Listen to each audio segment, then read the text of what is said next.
reserves in the world under the control of adversaries of the United States, under the control of illegitimate leaders, and not benefiting the people of Venezuela, and stolen by a handful of oligarchs inside of Venezuela. But it doesn't stop there. Numerous UN and international human rights organizations have issued reports documenting serious human rights abuses by the Maduro regime, including reports of extrajudicial killings, political prisoners, torture, and arbitrary and unlawful detentions. In fact, over 8 million Venezuelans have fled the country, destabilizing their neighbors in the region and creating the world's largest refugee crisis.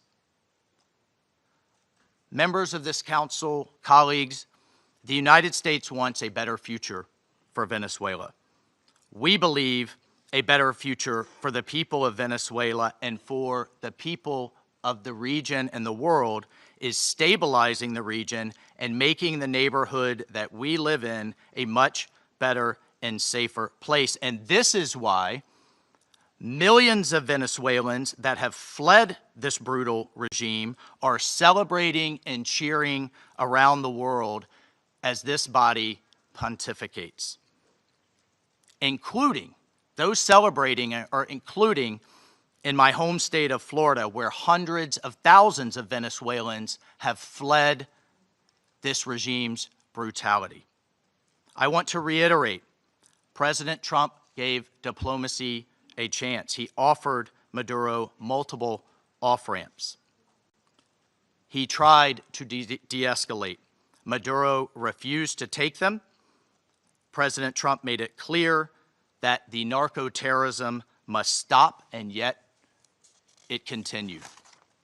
The United States will not waver in our actions to protect Americans from the scourge of narco-terrorism and seeks peace, liberty, and justice for the great people of Venezuela. I thank you, Mr. President. I thank the representative of the United States and now give the floor to the representative of Panama. Gracias, señor. Thank you, Mr. President. We'd like to extend a warm welcome to the representatives of Bahrain, Colombia, Liberia, Latvia, and the Democratic Republic of Congo, and who have joined the Security Council as elected members and who are joining us today in the chamber. And we congratulate Somalia on assuming the presidency of the Security Council this month. We'd like to thank Under Secretary General for Political Affairs, Rosemarie DiCarlo, for her detailed report representing Secretary General Antonio Guterres. She's briefed us on the situation under discussion today. We're also very grateful for the very valuable presentations by Mr. Jeffrey Sachs and Ms. Mercedes de Freitas. In this context, the Republic of Panama would like to refer to the situation that has taken place in the territory of the Bolivarian Republic of Venezuela, which is of concern due to its possible impact on peace and regional stability. However, in the light of the unfortunate reality of the facts that we have seen, we now need to turn our attention constructively towards the future of Venezuela. However, it's important to point out that in terms of a constant principle of our foreign policy, Panama would like to reiterate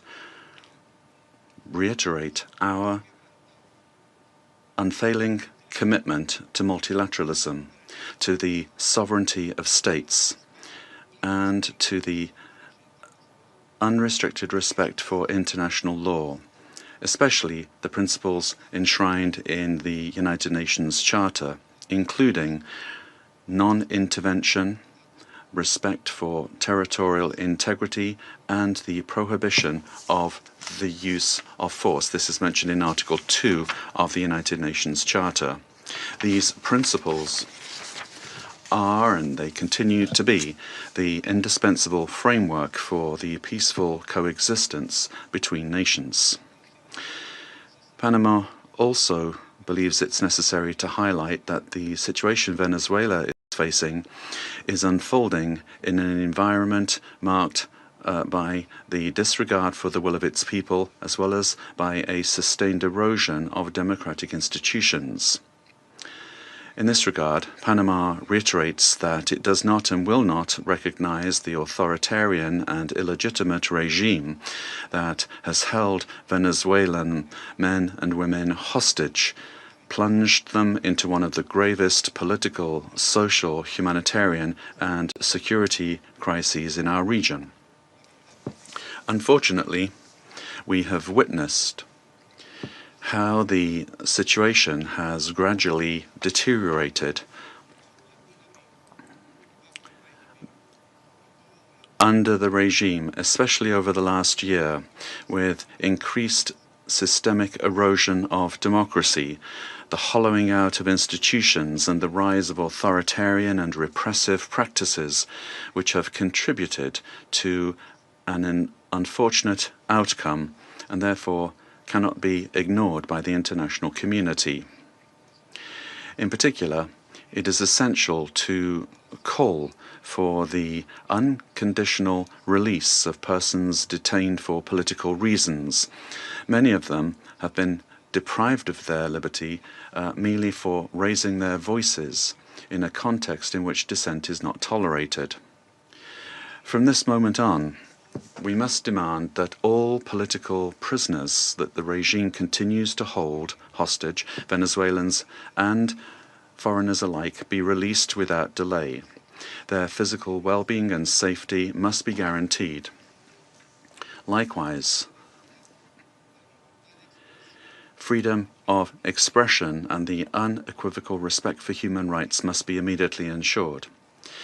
In this context, Panama underscores that its position does not stem solely from a principled democratic solidarity, but also from direct impact. A Panamanian citizen, Mr. Olmedo Núñez, remains arbitrarily detained in Venezuela without formal charges, without due process, without full access to a defense, and without effective consular guarantees. Added to this is the human impact of a multidimensional crisis that has forced around 9 million Venezuelans, men and women, to leave their homes, compelled to live in displaced. Any political solution must be peaceful, it must be democratic, and led by the Venezuelans, with the responsible assistance of the international community, including the United Nations and regional mechanisms such as the Organization of American States.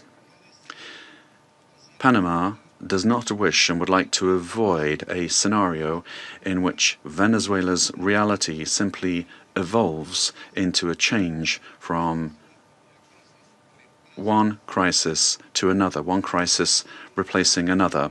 There can be no genuine transition with Madurismo if it remains, or if we have the same power structures preserved under new names. Any arrangement that keeps figures associated with the repressive apparatus at the center of governance would, in practice, constitute continuity of the system and not a real transition.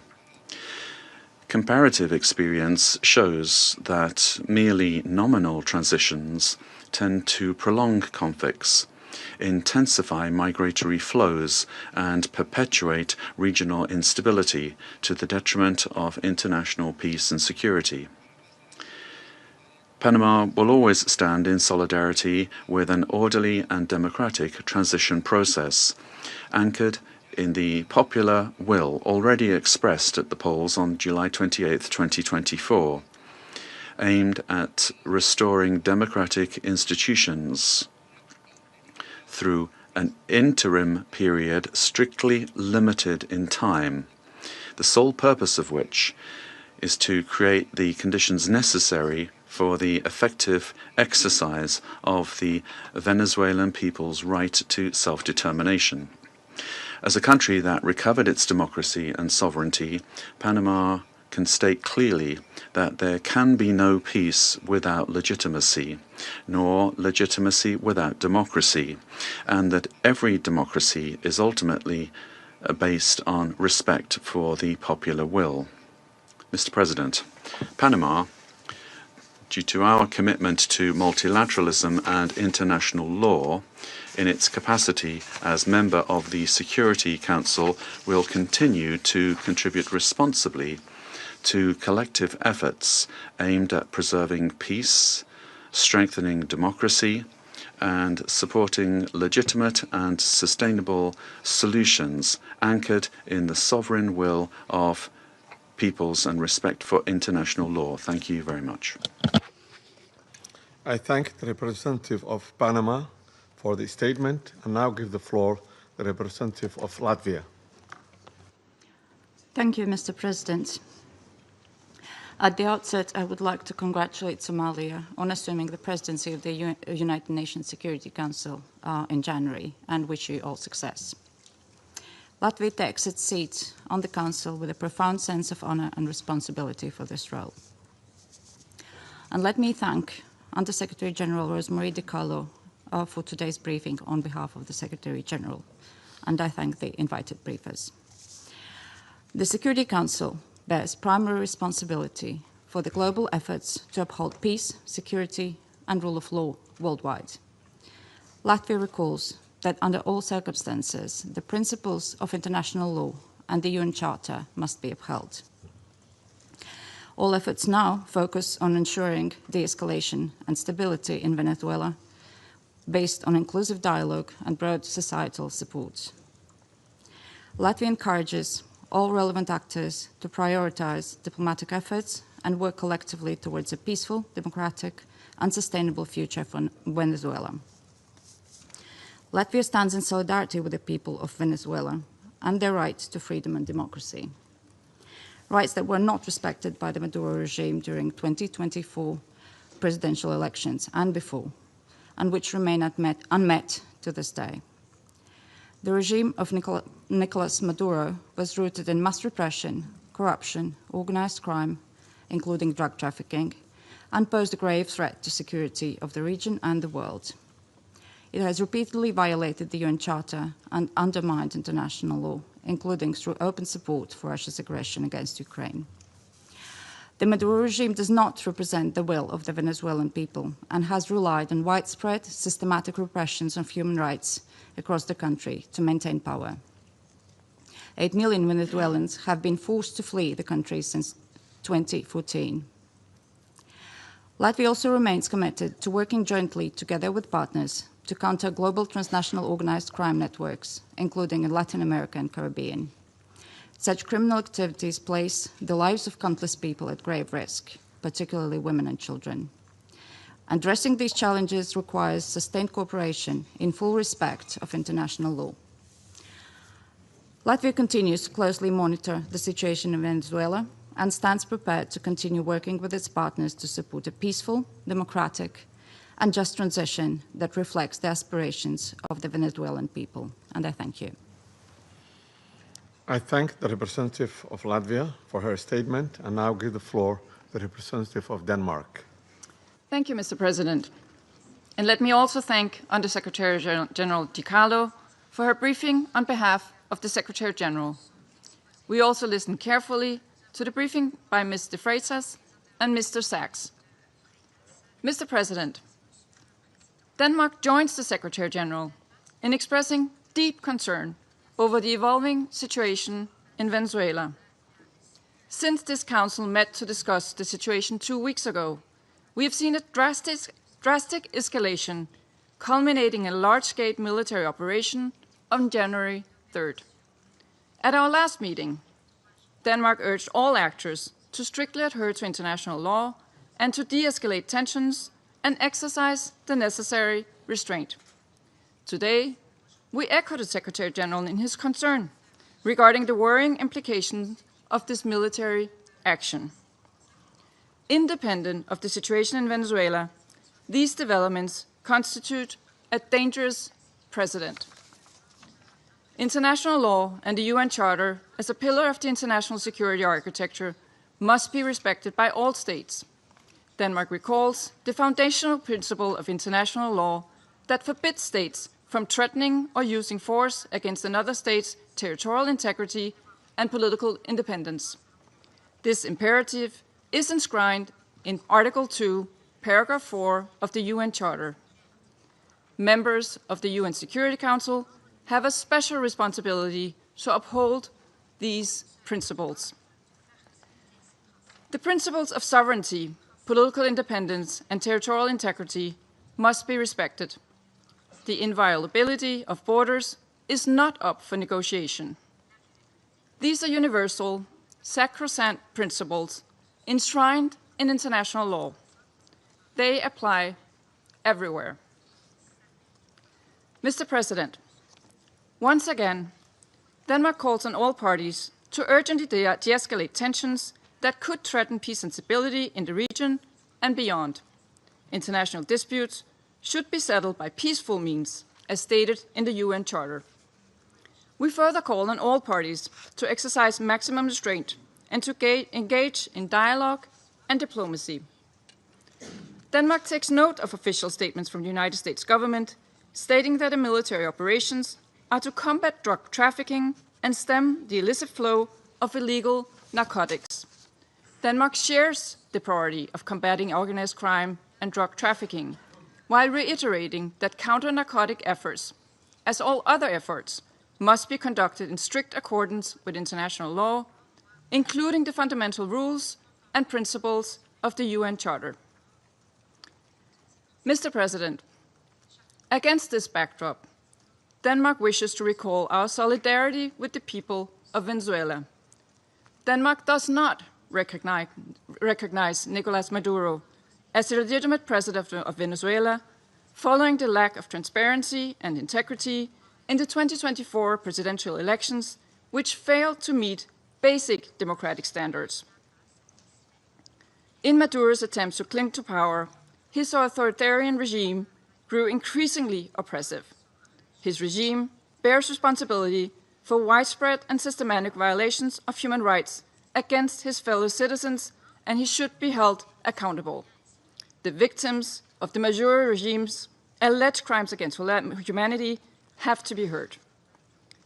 The Venezuelan people have a right to democracy and self-determination exercised through peaceful, inclusive, and credible democratic processes, free from fear of political persecution, intimidation, or repression, and external political interference. This includes the rights of Venezuelans alone to determine their political, economic, and social future without coercion, pressure, or manipulation by external actors. No state should seek to influence political outcomes in Venezuela through the use or threat of force or through other means inconsistent with international law. Venezuela's future can be decided only by the Venezuelans. We call on all parties and stakeholders to come together for a negotiated and peaceful transition to democratic rule in a process led by and owned by Venezuelans. At this critical and uncertain time, it is imperative that all parties fully respect human rights and international law. Denmark remains committed to supporting Venezuela and the aspirations of its people on its path to lasting political stability. I thank you. I thank the representative of Denmark for her statement and now give the floor to the representative of the United Kingdom. Thank you, President. I congratulate Somalia on the assumption of the presidency of the Council for the month of January. And I thank our briefers for their remarks. Colleagues, the Venezuelan people have suffered for years. This Council now meets at a pivotal moment for Venezuela's future. Maduro's actions created extreme levels of poverty, violent repression, and failing basic services. His regime's rule precipitated a displacement crisis affecting the whole region. The United Kingdom has long been clear that Maduro's claim to power was fraudulent. To date, Venezuela's National Electoral Council has failed to publish the full results of the July 2024 presidential elections, and independent domestic and international reports also observed significant irregularities and a lack of transparency. President, the United Kingdom wants to see a safe and peaceful transition to a legitimate government that reflects the will of the Venezuelan people.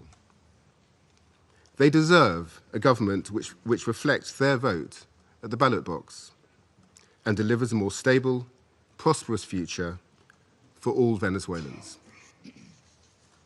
Finally, President, the United Kingdom reaffirms its commitment to international law and the principles enshrined in the Charter of the United Nations. These foundations are essential for maintaining global peace, security, and the rule of law. I thank you. I thank the representative of the United Kingdom for his statement and now give the floor to the representative of France. Merci, Monsieur le Président. Thank you, Mr. President. First and foremost, I wish to congratulate you upon your presidency of the Security Council during the month of January. I also wish to thank Madam Rosemary DiCarlo for having conveyed to us the information from the Secretary General of the United Nations on the recent developments which have taken place in Venezuela. Mr. President, France has continued to stand in solidarity with the Venezuelan people as they face the crisis that has been plaguing them for far too many years. Specifically, and in particular, since the summer of 2024, on the 20th of July, 2024, the Venezuelan people exercised their right to vote peacefully in order to shape the future of their country. Their right to choose their leaders, nonetheless, has been stripped away from the people by Nicolás Maduro. Must you recall the facts? The electoral process has been was marred by numerous irregularities, and the final counting of votes was marred by a flagrant lack of transparency. In light of the democratic aspirations of the Venezuelan people, Nicolás Maduro has systematically responded with the repression of dissident voices, of members of the opposition, and of civil society, as well as with numerous arbitrary detentions.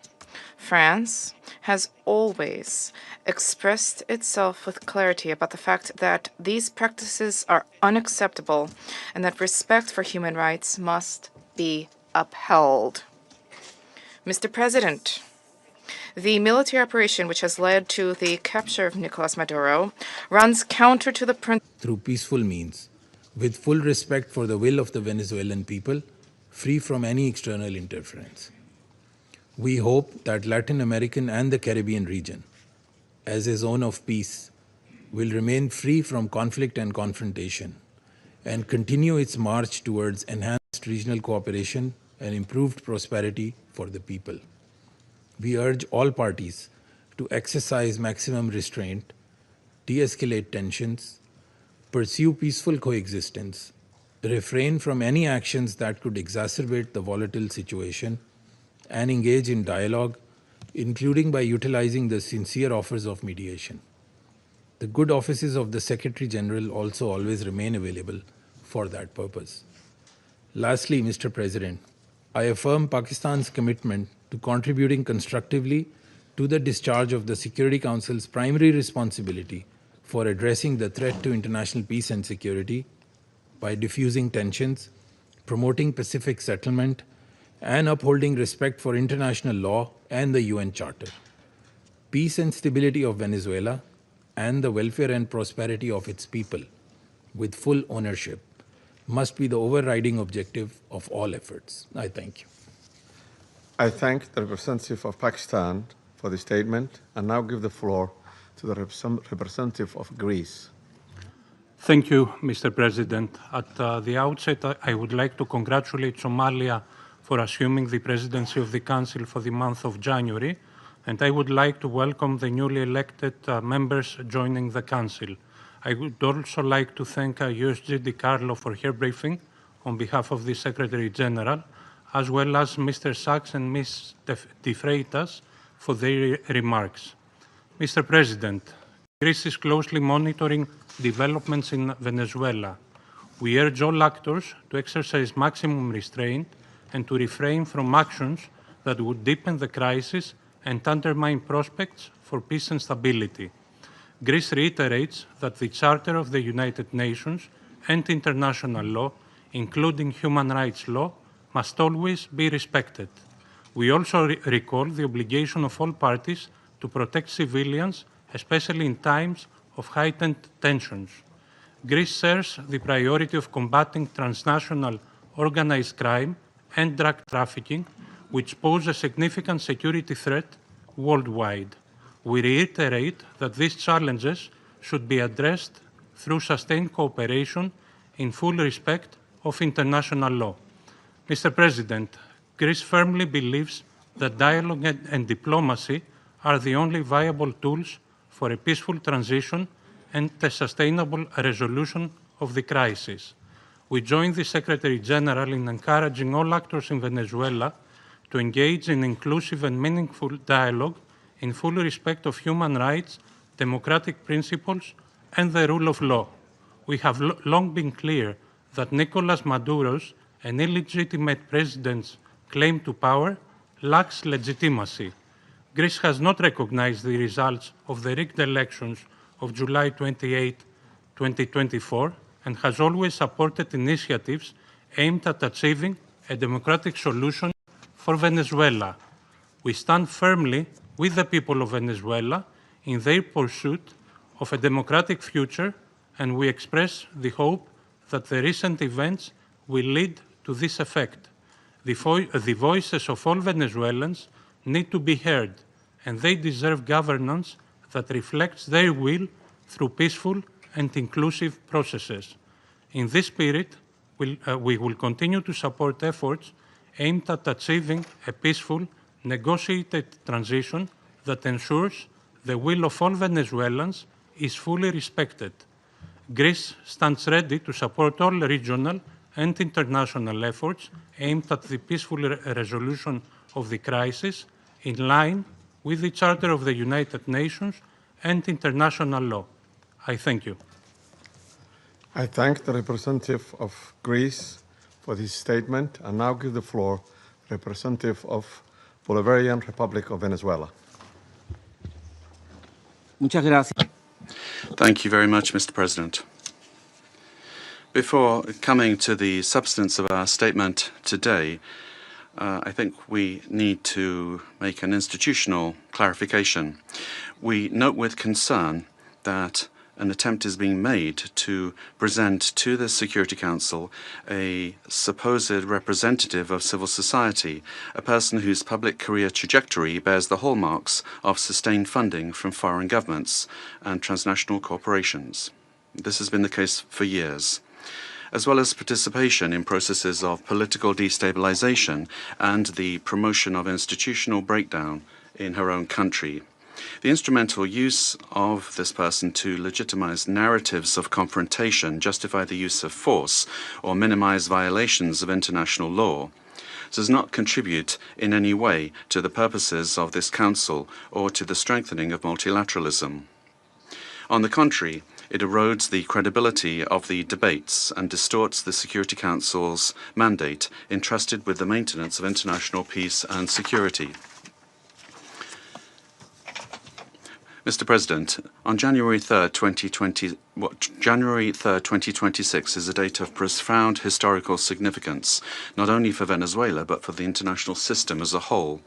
On that day, the Bolivarian Republic of Venezuela was the target of an illegitimate armed attack lacking any legal justification by the government of the United States of America, which included bombing of our territory, the loss of civilian and military lives, the destruction of civilian infrastructure, essential infrastructure, and the kidnapping of the constitutional president of the Republic, Nicolás Maduro Moras, and the First Lady, Cilia Flores.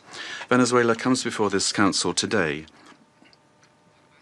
with a deep conviction that international peace can only be sustained if international law is respected without exception, without double standards, and without selective interpretations.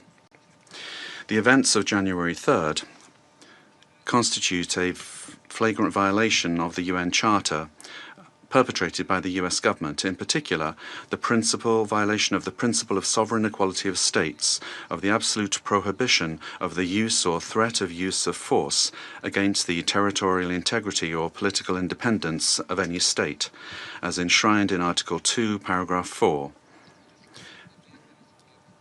and a violation of the duty to settle disputes by peaceful means. Similarly, these acts also seriously violate the Geneva Conventions and its protocols, as indiscriminate attacks were carried out against the civilian population and assets. International human rights law has also been violated, particularly the right to life, personal integrity, and security. Of particular seriousness is the kidnapping of the President of the Republic by the government of the United States of America, which constitutes a direct violation of an essential norm of the international legal order, namely the personal immunity of heads of state in office. This immunity is not an individual privilege. It is an institutional guarantee that protects the sovereignty of states and the stability of the international system. Its disregard not only affects Venezuela, but also sets an extremely dangerous precedent for all states represented in this chamber, regardless of their size, power, or alliances. Mr. President, General Assembly Resolution 3314 clearly defines as an act of aggression the bombing of the territory of one state by the armed forces of another state, as well as the invasion or occupation, even without formal annexation. The events we are denouncing here unequivocally fit this definition. In 2004, the International Court of Justice affirmed that occupation exists when a state exercises effective control, even without formal annexation or the continuous presence of troops. Security Council Resolution 242, for its part, emphasizes that the acquisition of territory by force is inadmissible, while General Assembly Resolution 2625 establishes that the territory of a state shall not be subject to military occupation as a result of the use of force in contravention of the UN Charter. Allowing such acts to go without an effective answer would amount to normalizing the replacement of law by might, while eroding the very foundations of the collective security system. Today, it is not only Venezuela's sovereignty that is at stake, the credibility of international law, the authority of this organization, and the validity of the principle that no state can set itself up as a judge, party, and executor of the world order are also at stake. Mr. President, we cannot ignore a central element of this US aggression. Venezuela is the victim of these attacks because of its natural resources. Our country's oil, energy, strategic resources, and geopolitical position have historically been factors of greed and external pressure. When force is body in the international community that its institutions are functioning normally, that constitutional order has been preserved, and that the state exercises effective control over all of its territory. In accordance with our Constitution, Executive Vice President Delcy Rodriguez is being sworn in as acting President of the Republic, thereby guaranteeing institutional continuity, stability, and internal peace.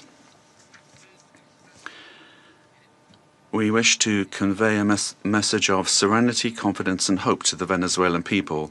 Venezuela is a nation that believes in peace, work, and dignity. Our commitment is to diplomacy and law, and the law is firm and unwavering. We defend our sovereignty without renouncing our values. We bet on dialogue without accepting imposition. We believe in a future of coexistence, development, and mutual respect among nations. We trust that this Security Council will rise to the historic moment facing humanity and choose the path of legality, collective responsibility, and peace. Thank you very much, Mr. President. I thank the representative of the Bolivarian Republic of Venezuela and now give the floor to the representative of Argentina. Buenos días. Good morning, and thank you very much, Mr. President.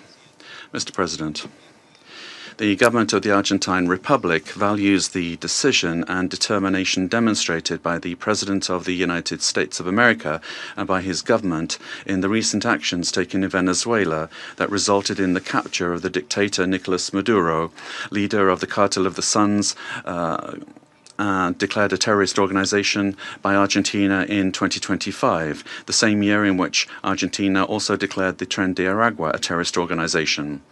The Argentine Republic trusts that these events represent a decisive step forward against narco-terrorism that affects the region, and at the same time open a stage that will allow the Venezuelan people to fully recover democracy, the rule of law, and respect for human rights, in accordance with the principles of international law, and put an end to the oppression exercised for years by the authoritarian regime that plunged the Venezuelan people into poverty and forced 8 million Venezuelans to have to flee their country.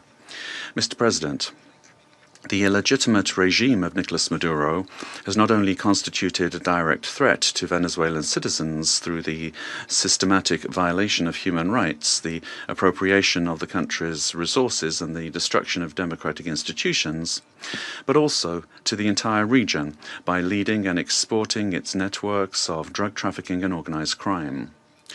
Since the inauguration of President Javier Milei, Argentina has been clear and consistent in its position regarding this situation.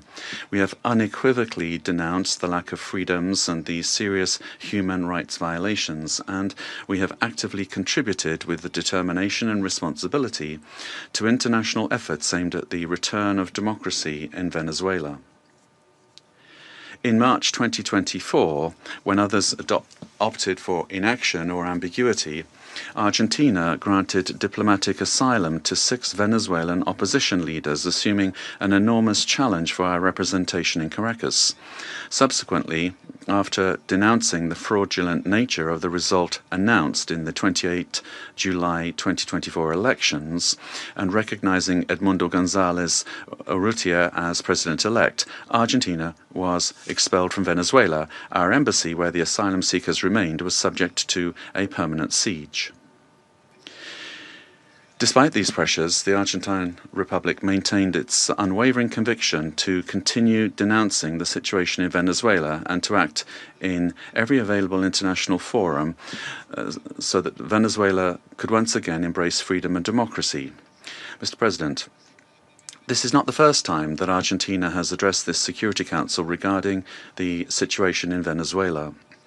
On the 23rd of December last, we expressed our deep concern over institutional and humanitarian deteriorating situation, noting the effects of the illegitimate regime of Nicolás Maduro transcended the domestic sphere and negatively affected regional stability, constituting a concrete threat to hemispheric security. In the same vein, President Milei stated at the Mercosur summit that Argentina welcomed the pressure from the United States aimed at freeing the Venezuelan people. Today, the international community faces a new scenario that poses a dual challenge: to support a genuine democratic transition in Venezuela and to contribute to the lasting restoration of peace and security in our region. Faced with both challenges, the Argentine Republic stands ready and willing to cooperate. We reaffirm our firm commitment to the full restoration of institutional normalcy and the rule of law in Venezuela, always safeguarding the freedom, human dignity, and prosperity of the brotherly Venezuelan people, as well as our determination to continue fighting against the scourge of narco-terrorism and those who contribute to its financing. The process that begins today requires the firm and coordinated commitment of all those countries that have accompanied the Venezuelan people in their long struggle, so that Venezuela can leave behind more than 2 decades of political, humanitarian, and social crisis, and can finally be reunited with freedom, democracy, respect for human rights, and economic prosperity. Mr. President, finally, The Argentine Republic requests that the authorities responsible for administering the transition in Venezuela contribute to the immediate release of the Argentine citizen Nahuel Gallo, who has been in a situation of enforced disappearance since the 8th of December 2024, in clear violation of his human rights, and that his prompt and safe return to our country be guaranteed. Thank you. I thank the representative of Argentina and now give the floor to the representative of Chile. Thank you, Mr. President. Chile would like to thank Somalia for convening this informational briefing under the item Threats to International Peace and Security. We'd also like to thank Madam Rosemary DiCarlo, USG for Political and Peacebuilding Affairs, as well as the briefings from Mr. Jeffrey Sachs and Ms. Mercedes de Freitas. President, Chile would like to express our deep concern and firm condemnation of the unilateral military action taken by the United States in the territory of the Bolivarian Republic of Venezuela. We also reiterate consistently our firm commitment to respect for international law, sovereignty and territorial integrity of states, and the peaceful settlement of disputes, the prohibition of the threat or the use of the threat of force, and full respect for human rights. These affirmations are accepted by the majority, and they must maintain their importance in order to preserve international peace and security. We said this on the 23rd of December when we took the floor, and we reiterate this today. Chile does not recognize the Maduro regime, but serious violations of human rights being faced by Venezuela do not have a military solution. They can only be addressed through peaceful, gradual and inclusive measures that will take into account the legitimate aspirations of the Venezuelan people. Respect for international law does not allow for exceptions, including when it comes to addressing the illegitimacy of a president.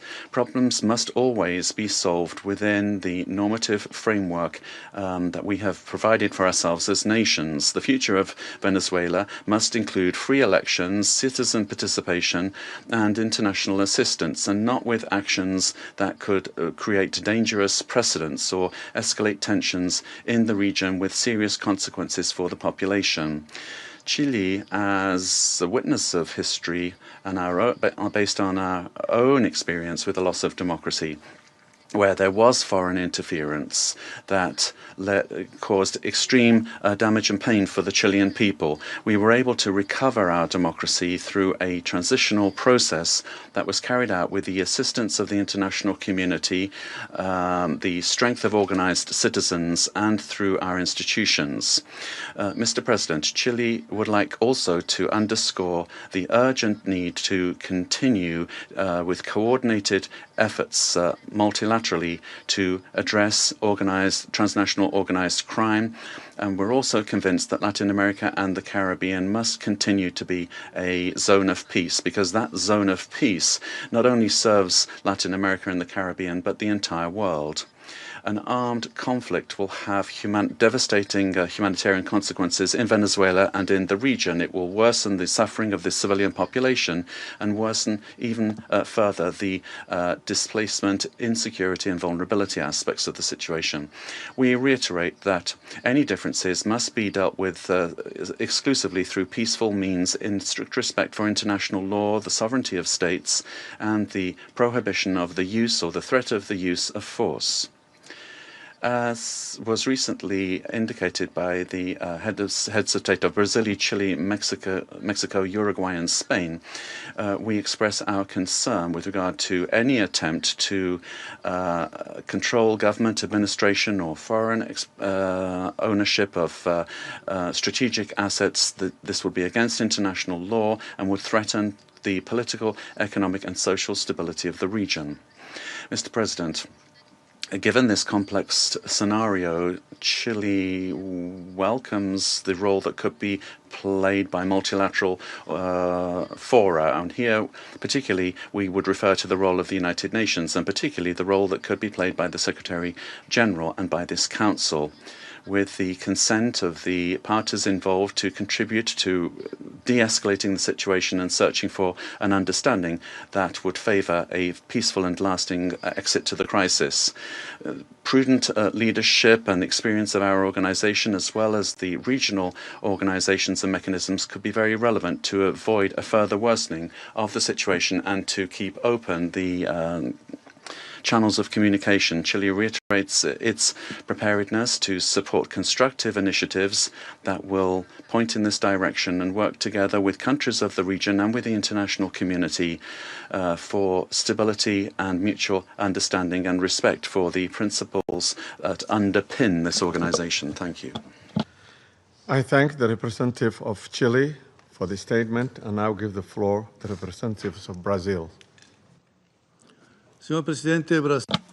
Mr. President, we'd like to thank Somalia for convening this emergency session of the Security Council. Brazil categorically and firmly rejects the armed intervention in Venezuelan territory in flagrant violation of the Charter of the United Nations and of international law. The bombings on Venezuelan territory and the capture of its president cross an unacceptable line. These acts constitute a very serious affront to the sovereignty of Venezuela and set an extremely dangerous precedent for the entire international community. The Charter of the United Nations establishes as a pillar of the international order the prohibition of the use of force against the territorial integrity or political independence of any state, except in the circumstances strictly provided for therein. The acceptance of actions of this nature would inexorably lead to a scenario marked by violence, disorder, and the erosion of multilateralism, to the detriment of international law and institutions. The effects of the weakening of international governance and cooperation mechanisms are already evident. The record number since the Second World War of 61 active armed conflicts, the unprecedented figure of 117 million people in situations of humanitarian disaster around the world, reflecting the increase in wars, displacement, and crimes against humanity, such as the genocide in Gaza, and the global increase in military spending, which is approaching the historical mark of $2.7 trillion. As Brazil has reiterated on numerous occasions, the norms that govern coexistence among states are mandatory and universal. They do not admit exceptions based on ideological, geopolitical, political, economic, or any other kind of interests or projects. They do not admit that the exploitation of natural or economic resources justifies the use of force or the illegal change of a government. The multipolar world of the 21st century, which promotes peace and prosperity, must not be confused with spheres of influence. We cannot accept the argument that the end justifies the means. This reasoning lacks legitimacy and opens the possibility of granting the strongest the right to define what is just or unjust, what is right or wrong, and even to ignore national sovereignties, imposing the decisions to be taken by the weakest.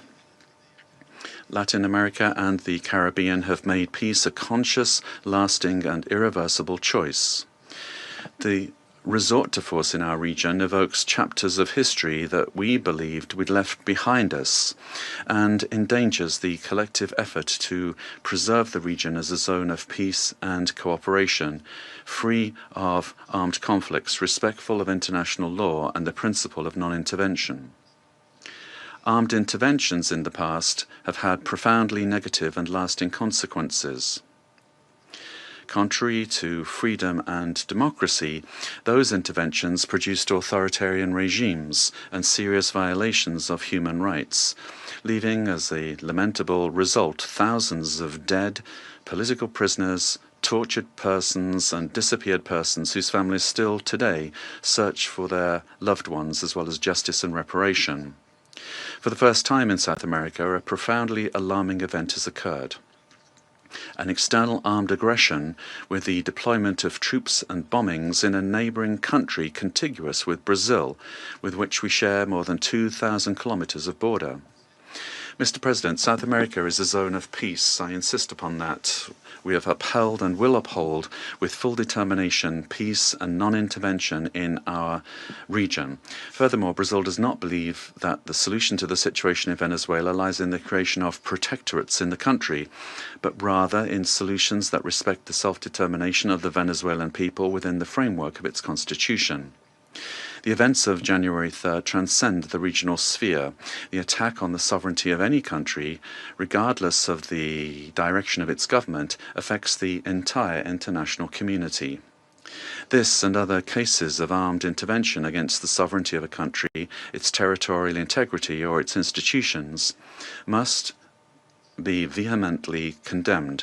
It is up to this Council to assume its responsibility and react with determination, clarity, and obedience to international law in order to prevent the law of force from prevailing over the force of law. Brazil trusts that the future of Venezuela will be built by the Venezuelan people through dialogue, without external interference, and within the framework of international law. Thank you. For Brazil, for the statement, and now give the floor to the representative of Mexico. Mr. President, thank you for having convened this emergency meeting of the Council.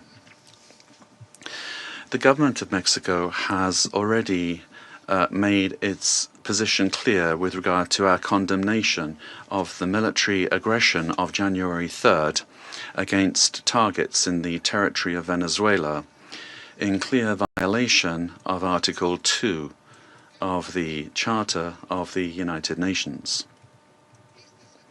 These actions must not be allowed, as they constitute a severe blow to the Charter and to multilateralism. Mexico would like to clarify the following points. 4 points. Number one, the prohibition of the threat or the use of force against the sovereignty, territorial integrity, or political independence of any state is the foundation of international law, regardless of the country or the government involved. 2. Rhetoric pointing towards the escalation or expansion of military actions, including to other countries in our region, threatens regional stability. 3. The Security Council has the responsibility and, above all, it has the obligation to act decisively and without double standards in the face of serious violations of the Charter, and to restore international peace and security in strict adherence to the provisions of Article 24 and observing Article 27.3. 4. It is for sovereign peoples to decide their destiny and to find peaceful, democratic, and negotiated solutions to their political differences within a framework of unrestricted respect for human rights. Regime change by external actors and the application of extraterritorial measures are not only acts contrary to international law, but historically all they've done is exacerbate conflicts and weakened the social and political fabric of nations. Mr. President, esteemed colleagues, despite the political differences among our governments, Latin America and the Caribbean has been forged as a zone of peace. collectively, we have, for decades now, resorted to the available political and legal mechanisms available in order to peacefully settle disputes. The current violation of this fragile balance gravely endangers the political stability and the security of the region, as well as the well-being of our peoples. Those who justify these acts deny the independent history of Latin America and the Caribbean. Mexico, firm in its constitutional principles of foreign policy and its pacifist calling, emphatically reiterates that dialogue and negotiation are the only legitimate and effective ways to resolve existing differences. I reiterate the call of the President of Mexico for the UN to do more to resolve this and other conflicts, including through the good offices of its Secretary General. In view of the events of January 3rd, Mexico reaffirms its willingness to support any effort at facilitating dialogue, mediation, or providing assistance that promotes peace in the region.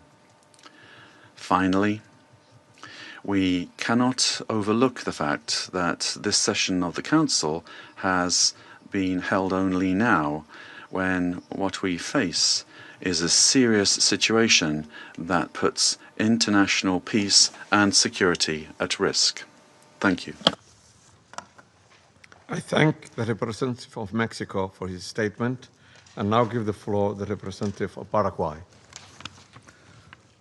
Gracias, señor presidente. Thank you, Mr. President. The delegation of Paraguay would like to thank the Presidency and the members of the Council for the opportunity to take the floor at this very important session.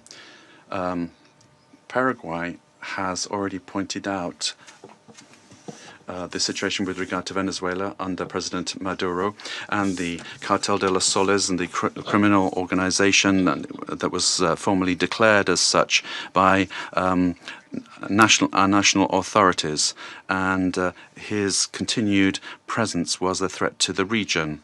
The exit of the leader of that terrorist organization should immediately lead to the restoration of democracy and to the rule of law in Venezuela, making it possible for the popular will expressed at the ballot box will be the foundation for reconstruction in Venezuela. We would also urgently call for the release of all political prisoners that are still in the prisons of that country, and we reiterate that a return to democratic institutions in Venezuela and the possibility for the legitimately elected authorities to resume their functions are fundamental steps for stability in the region. And finally, Paraguay reaffirms our historic commitment to the peaceful settlement of disputes, and we would observe the current events in Venezuela, and we would urge democratic means to be given priority for an ordered transition.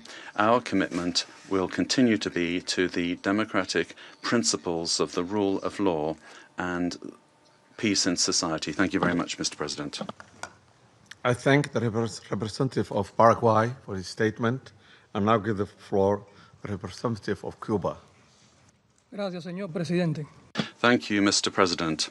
Mr. President, Cuba aligns itself with the statement to be delivered by Eritrea on behalf of the group of friends of the United Nations and Uganda on behalf of the non-aligned movement.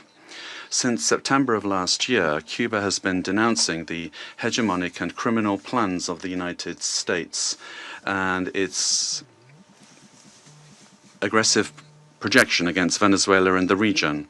We have clearly been exposed to the serious and unpredictable consequences of the irresponsible conduct of the US government for the political, social, and economic stability of Latin America and the Caribbean, and more generally, for international peace and stability. On the 23rd of December, in this very body, we set out the sequence and escalation of actions carried out by the United States with the aim of overthrowing by force the legitimate and constitutional government of Venezuela and destroying the civic military union. The United States resorted to various maneuvers to materialize its plans for domination, including vile extrajudicial executions and acts of piracy, maritime terrorism against oil tankers and their crews in international waters of the Caribbean Sea, as well as the imposition of an illegal naval blockade against Venezuela and the politically motivated designation of its legitimate government as a foreign terrorist organization. Previously, it had subjected that country to prolonged unilateral coercive measures, economic asphyxiation, smear campaigns, and attacks against some of its important institutions, exposing it to a cruel psychological war. With absolute disrespect for the Charter of the United Nations and international law, including relevant resolutions adopted by this Council and by the General Assembly, on January the 3rd, United States military forces attacked Venezuela with total brutality and treachery, and in an unacceptable and barbaric act kidnapped its legitimate president, Nicolás Maduro, and his companion, Celia Flores. Cuba condemns in the strongest terms the military aggression of the United States against Venezuela, while categorically reiterating its absolute support and solidarity with the Venezuelan people, and joins the demand that the government of the United States release the constitutional president, Nicolás Maduro Moros, and his companion, Celia Flores. In the criminal attack perpetrated by the United States, 32 Cubans lost their lives in combat actions. They were carrying out missions on behalf of the Revolutionary Armed Forces and the Ministry of the Interior at the request of counterpart bodies of that country.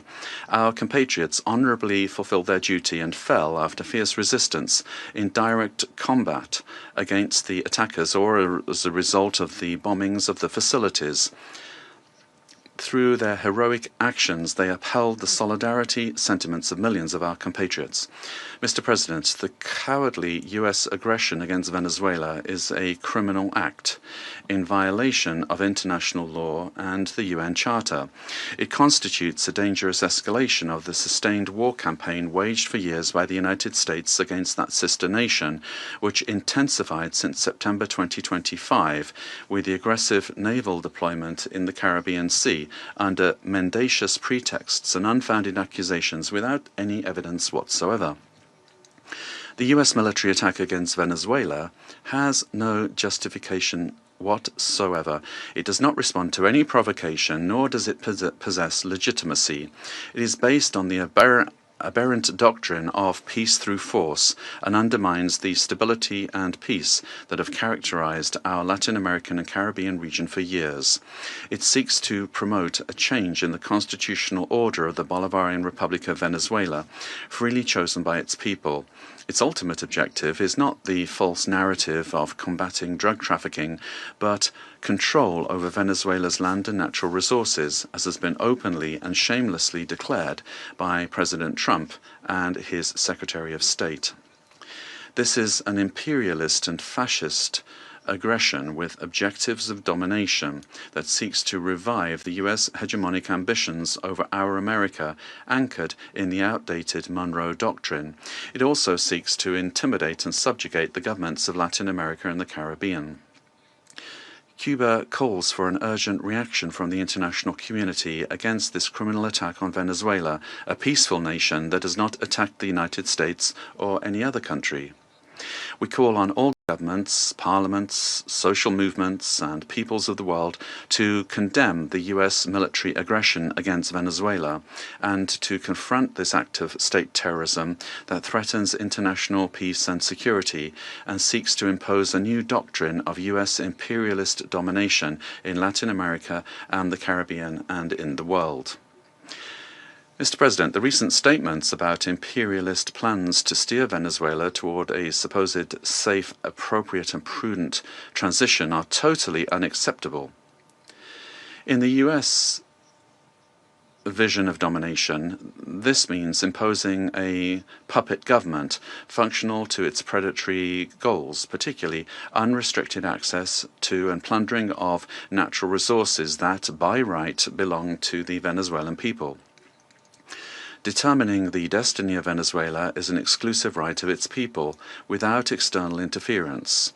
If the US government, lacking any moral authority whatsoever, truly cared about the peace, freedom and justice of Venezuelan men and women, it would not have bombed that territory with absolute disregard for the lives, sovereignty and territorial integrity of that nation. I conclude by reaffirming our unwavering adherence to the proclamation of Latin America and the Caribbean as a zone of peace, and by calling for action with the firmness and determination that current circumstances demand, always in defense of international law and of a future of peace for all the peoples of our America and of the world. Thank you. I thank the representative of Cuba for the statement and now give the floor to the representative of Nicaragua. Muchas gracias. Thank you very much, Mr. President. Latin America and the Caribbean is a zone of peace, declared by the Community of Latin American and Caribbean States, CELAC, on behalf of all of the peoples and governments of our region. This zone of peace must be fully respected by all governments of the world without exception, and in particular by the members of this Security Council responsible for international peace and security.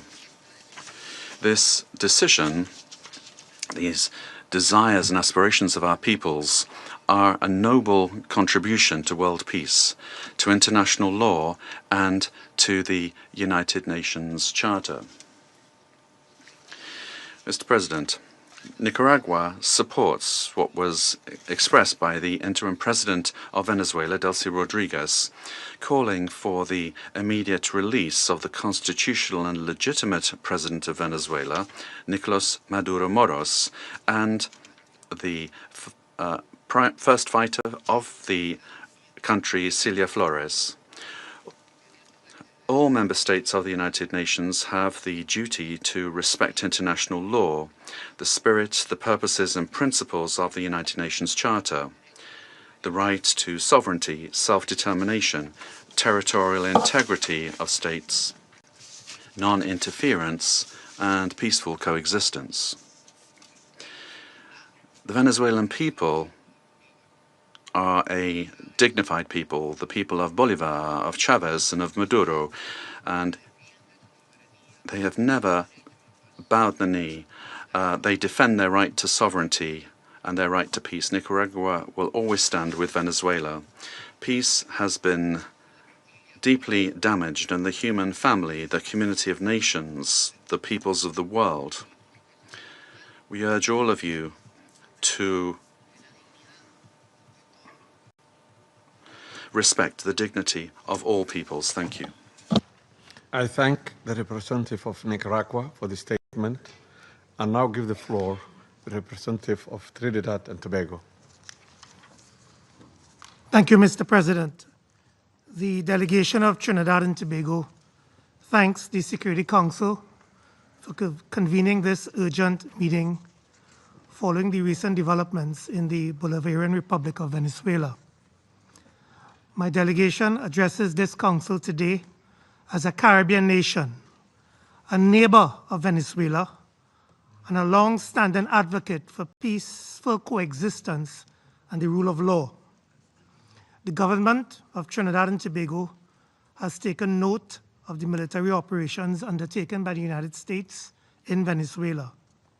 We remain committed to cooperative efforts led by the United States to disrupt and dismantle networks that enable transnational crime across the Americas, whose activities have had debilitating effects on the security and stability of the region.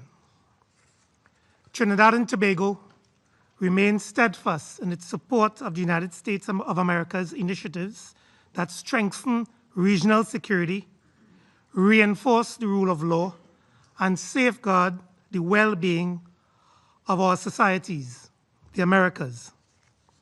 The government of Trinidad and Tobago, while valuing its long-standing and robust partnership with the United States, remains equally committed to maintaining a constructive and respectful relationship with the Bolivarian Republic of Venezuela, and continues to uphold peaceful relations with the people of Venezuela. The delegation of Trinidad and Tobago wishes to underscore its long-standing relationship with both the United States and Venezuela, and stands ready to work collaboratively with all partners who share the aspiration of a safer, more prosperous and stable hemisphere. Mr. President, I thank you. I thank the representative of Trinidad and Tobago, and now give the floor to the representative of Spain. Mr. President, at the outset, allow me to congratulate you on assuming the monthly presidency of the United Nations Security Council and wish you every success in the discharge of your duties. I thank you for convening this important meeting, and I also extend my thanks to the Under-Secretary General and Head of Political and Peacebuilding Affairs of the United Nations provided today. Spain would like to express our profound concern about what's happened in Venezuela. And as the Secretary General of the United Nations has noted, it constitutes a very worrying precedent with implications for the region and for the world. Respect for the principles of the Charter of the United Nations, particularly the sovereignty and territorial integrity of states and the prohibition of the use or the threat of use of force, is indispensable to ensure international coexistence. Spain defends the validity of an international order that is rules-based, where it is imperative, as set out in Article 2.3 of the Charter, to pursue the peaceful settlement of disputes. We consider that these actions constitute a very troubling precedent for regional peace and security, and we recall that the natural resources of a country are part of its sovereignty. We share the view that the fight against organized crime in the region is a priority, but that fight can only be waged through international cooperation. We also share the view that it is a priority to defend human rights and fundamental freedoms in Venezuela. Spain seeks to work for peace, stability, democracy, progress, and social justice, and that cannot be imposed by force. It can only come through broad dialogue among Venezuelans, leading to a peaceful and democratic Venezuelan solution. It must be the voice of the Venezuelan people that determines the destiny of Venezuela. Spain did not recognize the results of the most recent elections held in Venezuela in July 2024 and has been unequivocal in condemning any violations and threats to human rights. We have provided protection to opposition leaders who have been persecuted and have expressed firm rejection of any undemocratic conduct and abuses against the citizenry, but such condemnation can only be exercised with full respect for international law. Spain will work to unite Venezuelans, men and women, and is committed to dialogue and peace, because force never brings more democracy. Thank you, Mr. President.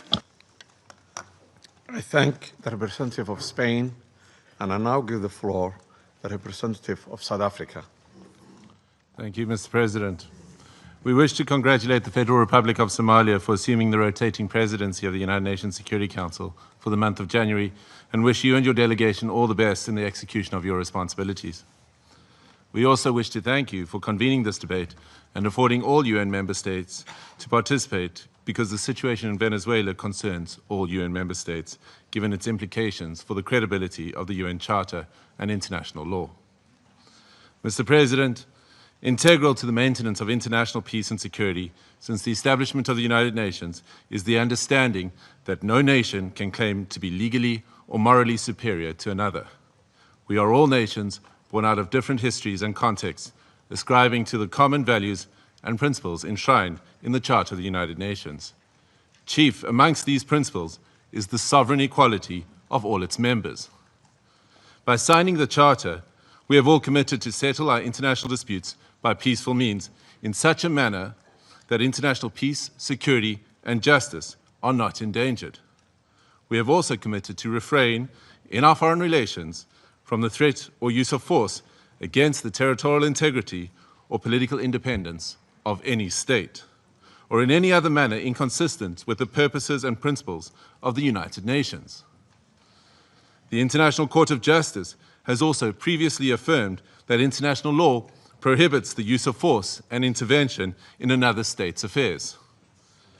Due to the shortcomings of its predecessor, the League of Nations, the UN was created to prevent countries from resorting to conflict, to settle disputes and prohibit the use of force unless it is done in a legally prescribed manner. In doing so, the UN has played a pivotal role in ensuring peaceful existence amongst nations, including in ending the colonial subjugation by powerful countries over others, underpinned by respect for the equal rights of nations, large and small, and respect for the principle of equal rights and self-determination of peoples. Joining the organization and committing to its principles afforded protection to many of us, with the supposed assurance that no longer would one nation be seen as inferior to another.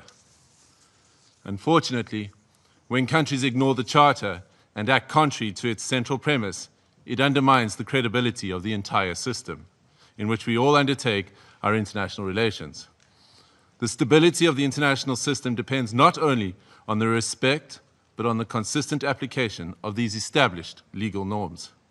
We all benefit from a rules-based international order based on international law.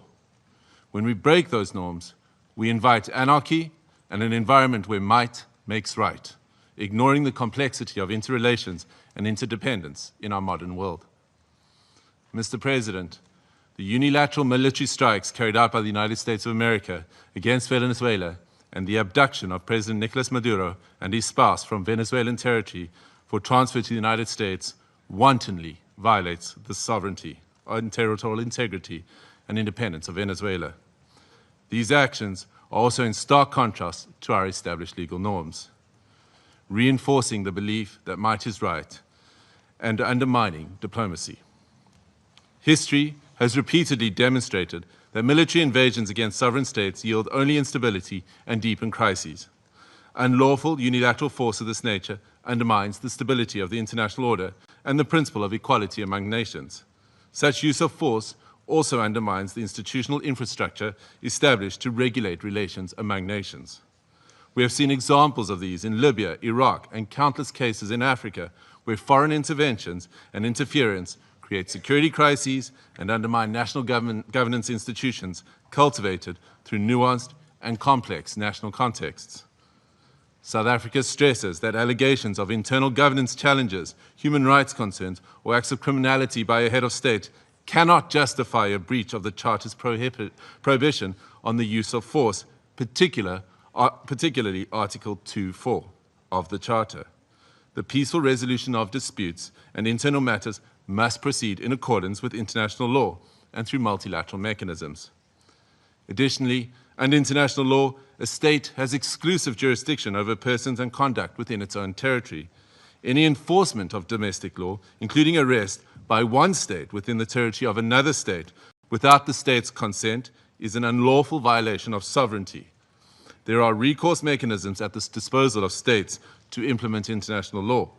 This includes taking action by bringing a case before the International Court of Justice or seeking action from the Security Council. We note the statement issued by a group of concerned countries, mainly those in the Latin American region, most affected by the developments in Venezuela, which reiterates that the situation in Venezuela must be resolved exclusively through peaceful means, through dialogue, negotiation, and respect for the will of the Venezuelan people in all its expressions, without external interference and in accordance with international law. Mr. President, each one of our countries, including our peoples, that are members of this organization and that are bound to its charters, have the right to determine our own democratic and political path. This inherent charter-given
effectively, you can think of as 50% of our effort is on scaling, 50% of it is on innovation. My betting is you're going to need both to get to AGI. I've always felt this, that if we build AGI and then use that as a simulation of the mind, and then compare that to the real mind, we will then see what the differences are and potentially what's special and remaining about the human mind, right? Maybe that's creativity, maybe it's emotions, maybe it's dreaming. There's a lot of consciousness. There's a lot of hypotheses out there about what may or may not be computable. And this comes back to the Turing machine question of like, what is the limit of a Turing machine? So there's nothing that cannot be done within these sort of computational Well, no machines one's put it this way, nobody's found anything in the universe that's non-computable so far. So far.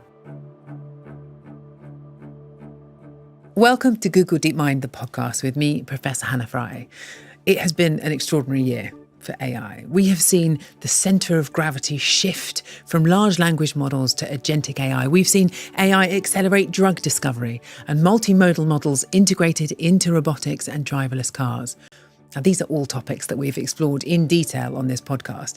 But for the final episode of this year, we wanted to take a broader view, something beyond the headlines and product launches, to consider a much bigger question.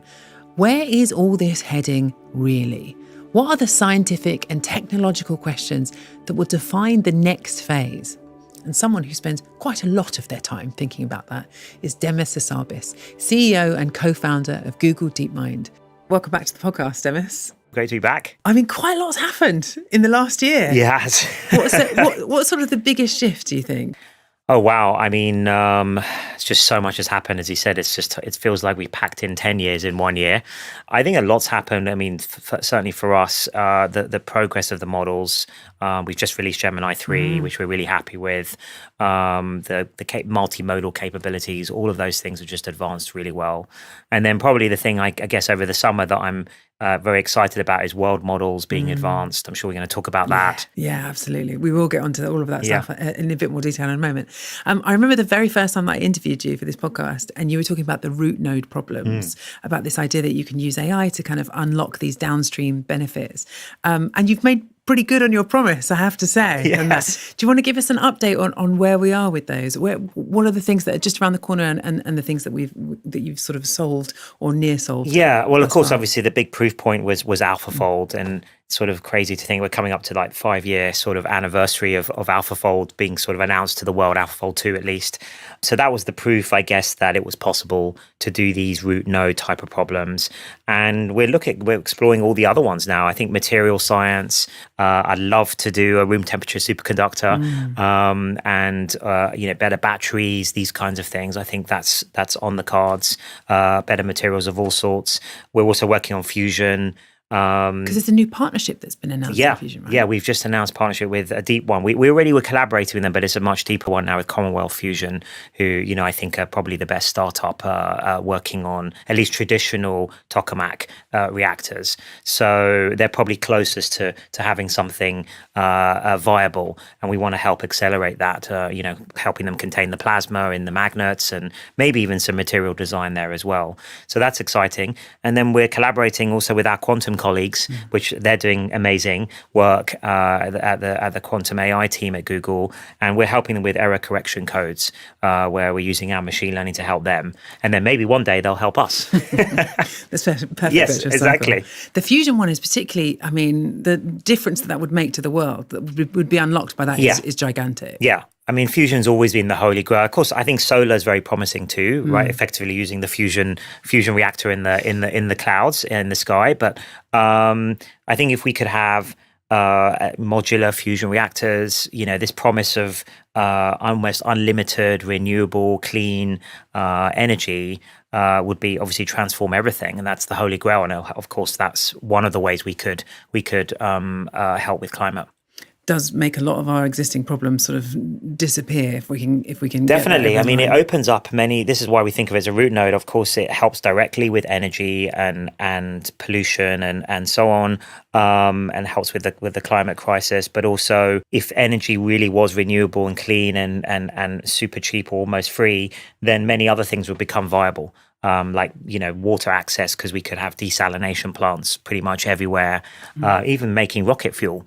It's just, there's lots of seawater that contains hydrogen and oxygen. That's basically rocket fuel, but it just takes a lot of energy to split it out into hydrogen and oxygen.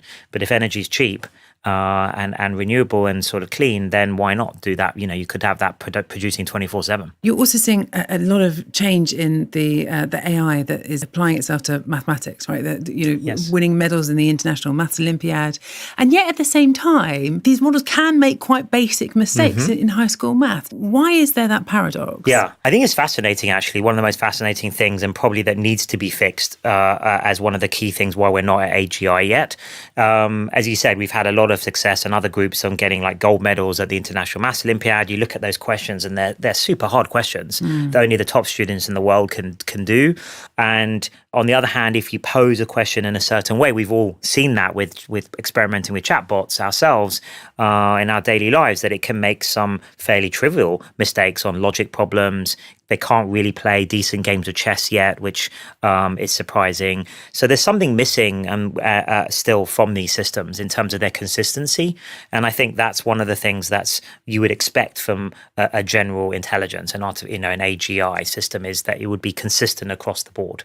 And so sometimes people call it jagged intelligences. So they're really good at certain things, maybe even like PhD level, but then other things, they're like not even high school level. So it's very uneven still, the performances of these systems. They're very, very impressive in certain dimensions, but they're still pretty basic in others. And we've got to close those gaps. And there are theories as to why, and depending on the situation, it could even be the way that an image is perceived and tokenized. So sometimes actually it doesn't even get all the letters that so when you count letters in words, it sometimes gets that wrong, but it may not be seeing each individual letter. So there's sort of different reasons for some of these things, and each one of those can be fixed, and then you can see what's left.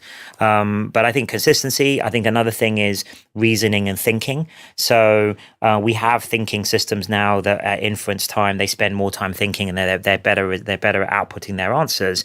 But it's not sort of super consistent yet in terms of like, is it using that thinking time in a useful way to actually double check and use tools to double check what it's outputting? I think we're on the way, but maybe we're only 50% of the way there. I also wonder about that story of AlphaGo and then AlphaZero, where you sort of took away all of the human experience and found that the model actually improved. Yeah. Is there a scientific or a maths version of that in the models that you're creating? I think what we're trying to build today, it's more like AlphaGo. So, you effectively these large language models, these foundation models, they're starting with all of human knowledge, what we put on the internet, which is pretty much everything these days, and compressing that into some useful artifact, right, which they can look up and generalize from. But I do think we're still in the early days of having this search or thinking on top, like AlphaGo had, to kind of use that model to direct in useful reasoning traces, useful planning ideas, and then come up with the best solution to whatever the problem is at that point in time. So I don't feel like we're constrained at the moment with the kind of limit of human knowledge like the internet. I think the main issue at the moment is we don't know how to use those systems in a reliable way fully yet, in the way we did with AlphaGo.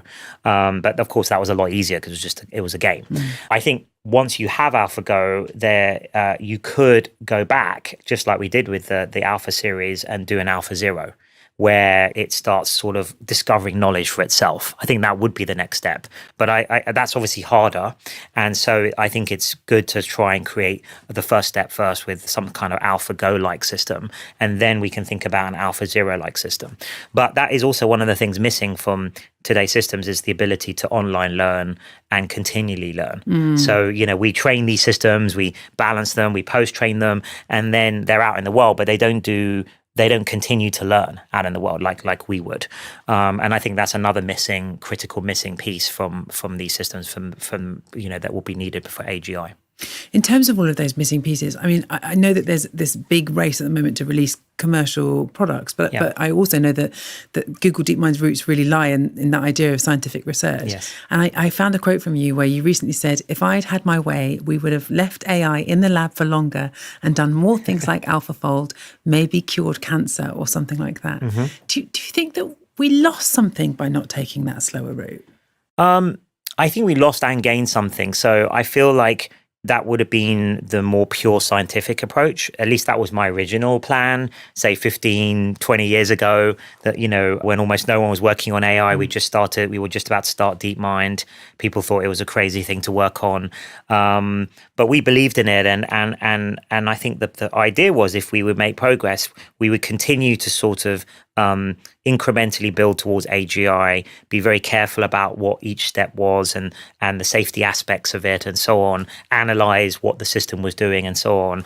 But in the meantime, you wouldn't have to wait till AGI arrived before it was useful. You could branch off that technology and use it in really beneficial ways to society, namely advancing science and medicine. So exactly what we did with AlphaFold, actually, which it's not a foundation model itself, general model, but it uses the same techniques, transformers and other things, and then blends it with more specific things to that domain. So I imagined a whole bunch of those things getting done, which would be hugely better. You'd release to the world for just like we did with AlphaFold, and indeed do things like cure cancer and so on, whilst we were working on the sort of more the AGI track in the lab. Now it's turned out that chatbots were possible at scale and people find them useful, and then they've now morphed into these foundation models that can do more than chat and text, obviously including Gemini. They can do images and video and all sorts of things.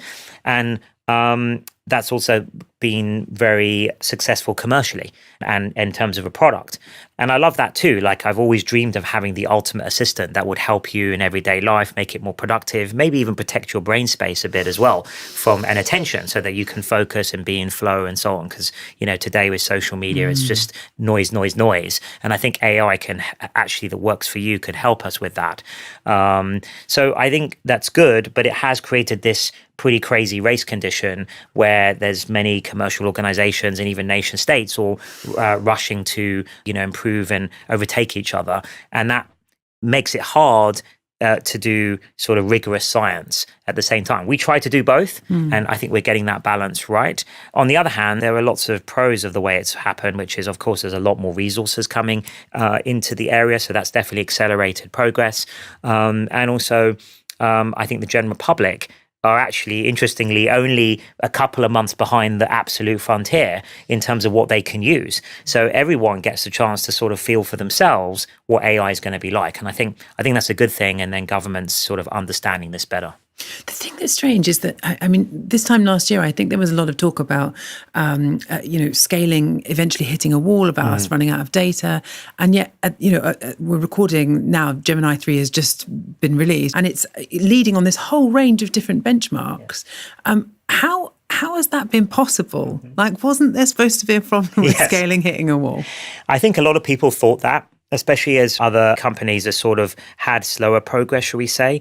But I think we've never really seen any wall as such. Like, what I would say is maybe there's like diminishing returns. And people, when I say that, people only think like, oh, so there's no returns, like it's 0 or 1. It's either exponential or nothing, or it's asymptotic.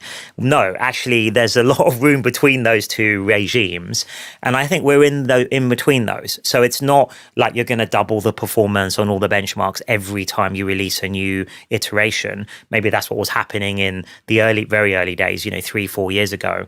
But you are getting significant improvements, like we've seen with Gemini 3, that are well worth the investment and the return on that investment and doing. So that we haven't seen any slowdown on.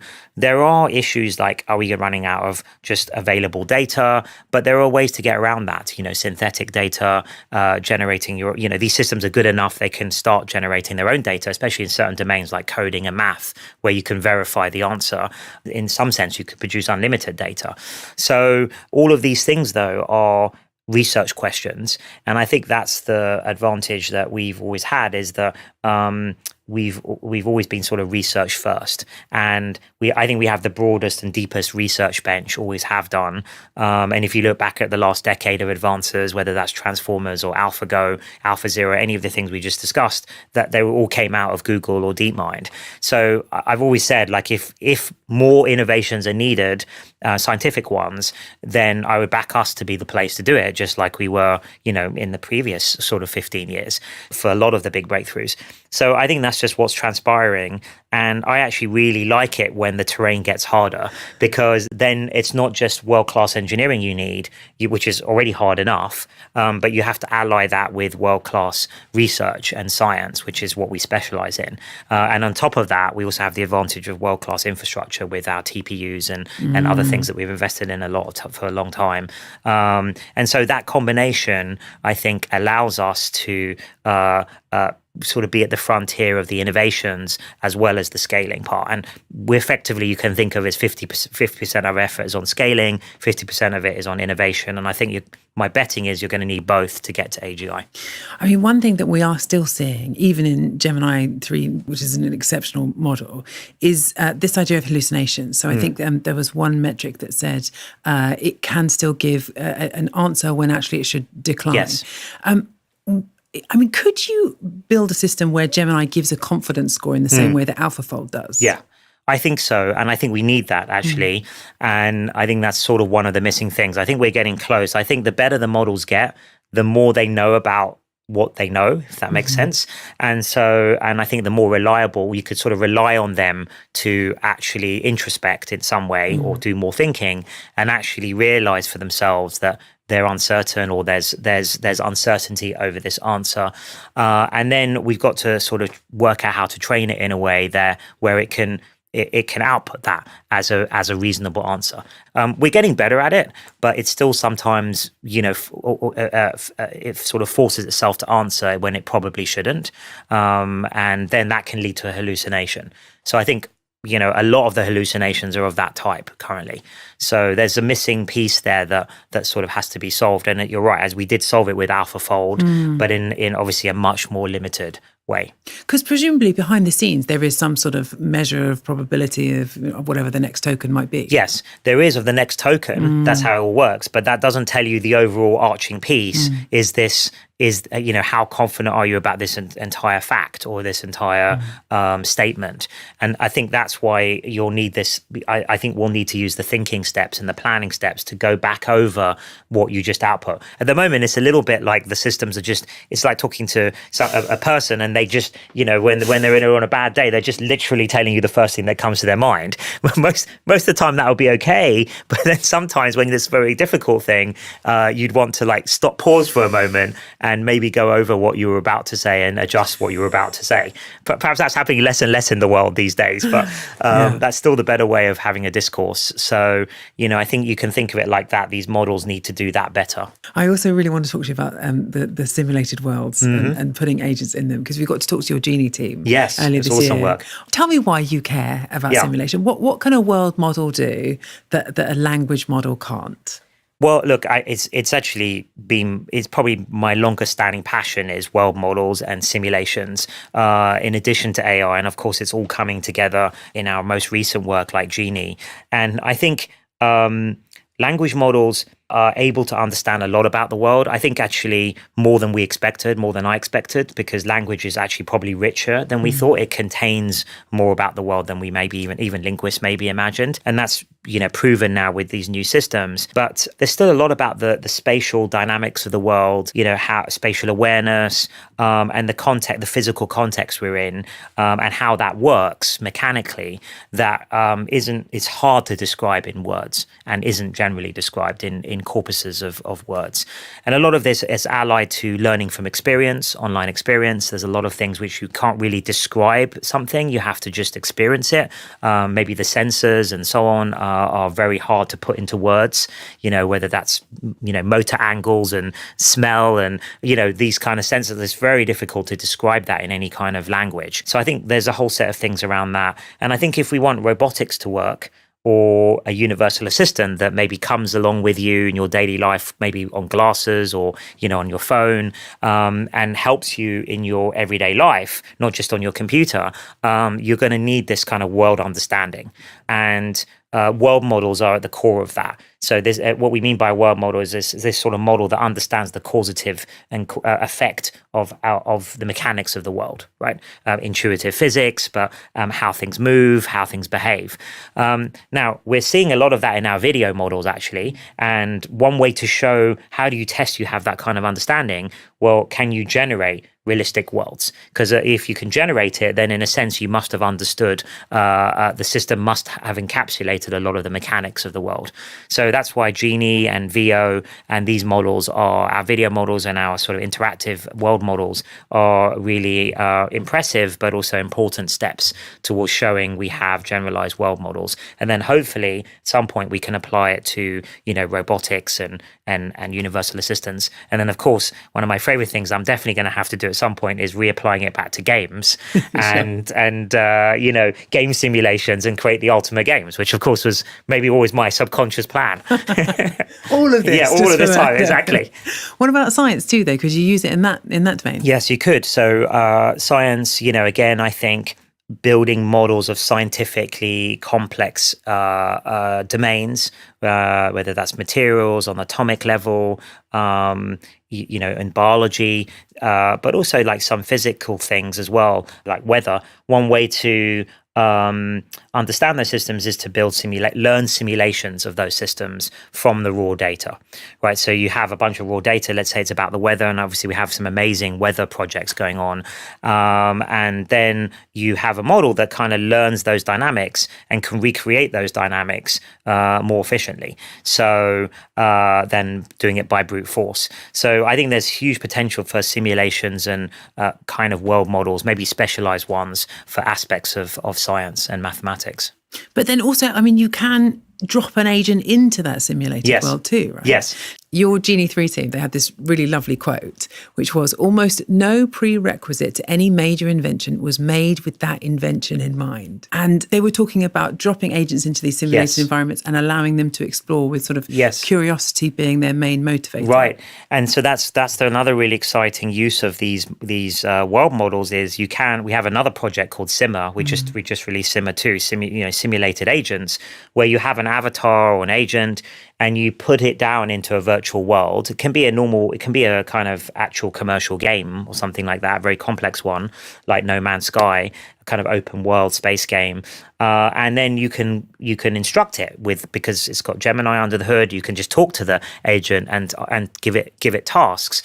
But then we thought, well, wouldn't it be fun if we plug Genie into Simmer and sort of drop a Simmer agent into another AI that was creating the world on the fly? So now the two AIs are kind of interacting in the minds of each other. So Simmer's, the Simmer agent's trying to navigate this world, and Genie is, as far as Genie's concerned, that's just a player, and an avatar doesn't care there's another AI. So it's just generating the world around whatever Simmer's trying to do.